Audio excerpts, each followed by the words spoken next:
Nick Marzock with Full Compass. We are at VO Atlanta 24. I'm with Tim Heller. Yes, sir. Yeah. Tim, tell us about yourself. You're in Austin, Texas. You're a voice artist. Yes. How did you get into voice? That's kind of a cliche question, but I feel like it's kind of this industry that it's almost like actors are like, okay, well, I could do voice in the meantime, but where was your passion for voiceover? How did that start? Yeah. So I trained as an actor as a little kid. I knew that that's what I wanted to do. I took the musical theater route and through some health issues was not able to do any kind of physical activity for a long time. And luck had it that I had just taken a voiceover class in New York. Yeah. And kind of fell in love with that. And it opened up this whole world of feeling like I was able to use all the tools from acting school and a traditional background. Yeah.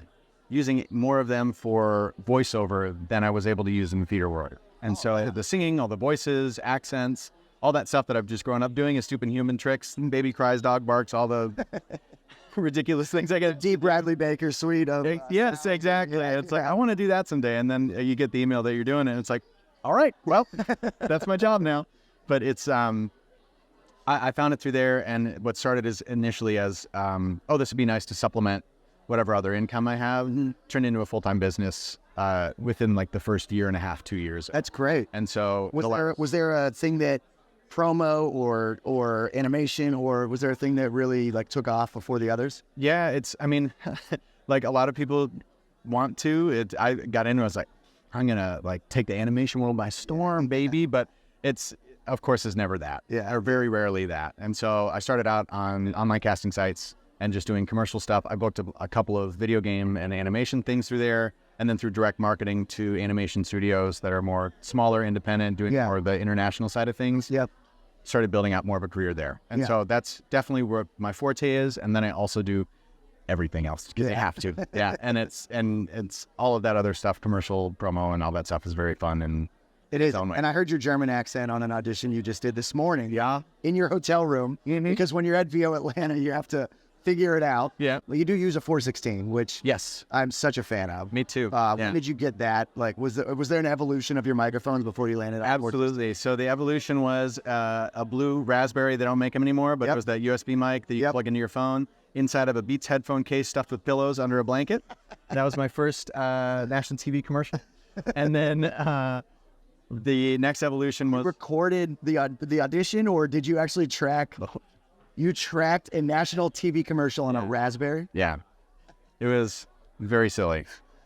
I was like, this is great. And then I was like, I don't want to be under a blanket for the rest of my career. So then from that... You might recognize me from commercials. Yeah. This is how I get noticed.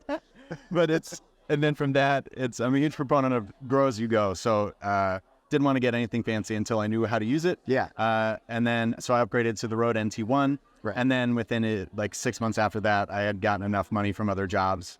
I knew I wanted the 416, especially at the time we were living in New York City. And so having a hypercardioid recording pattern is super clutch in those situations. So I've had that as my workhorse for the past probably 4 or 5 years. It's been great. Yeah, that's awesome. Yeah. No, it's so great that hypercardioid you were talking about. And the other thing is it's such an industry standard, and everybody, any VO session I've been on, I did a lot for ADR. Yeah. And so they would have, U87, some sort, but there was always a 416 used just to all right, in case all goes to hell, it's good. We have clean. This one. Yeah. The only thing I found that it's not super for is singing, just because it is such a, I don't know what specifically it is that I've just known, I've heard through animation, singing character and stuff. Yeah. That sounds a little bit flat, but that could also just be me being a little bit of a dunce, and that's okay. What are you excited about here at VO Atlanta? Everything. I think it's really fun to get to come and talk to vendors like y'all and just see what's new.